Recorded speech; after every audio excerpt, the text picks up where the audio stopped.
Hey Parkland, do you have a power liftgate on your SUV? If you do, it might be programmable to a second height. So I'm going to show you how to use that today. Now, if you got a power programmable liftgate, more than likely you got a button right here. Sometimes I put it up by your rearview mirror, but it looks the same.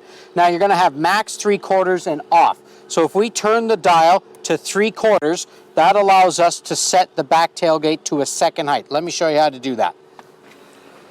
So say your vehicle's parked in your garage, but maybe the roof's a little low, so you don't want it to open all the way. We just basically pull it down to whatever height is desired, hold down the button.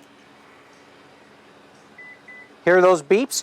Now every time I open this tailgate and the dial on the door is at 3/4, it'll only open to this height. If I want it to open all the way, I just turn the dial to max, press the button, and it'll open all the way.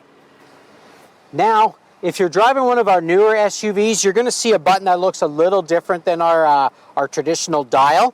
And what that's going to do is going to do the same thing. You're going to press that button to open up your tailgate, but now you got to go into the infotainment screen to change between max and 3/4. Let me show you how to do that. So the first thing you're going to do is you're going to your settings and touch vehicle. You're going to scroll down till you'll see comfort and convenience. Once you press that, it's going to open up power rear gate opening. And this is where you can choose between your maximum opening or your custom opening.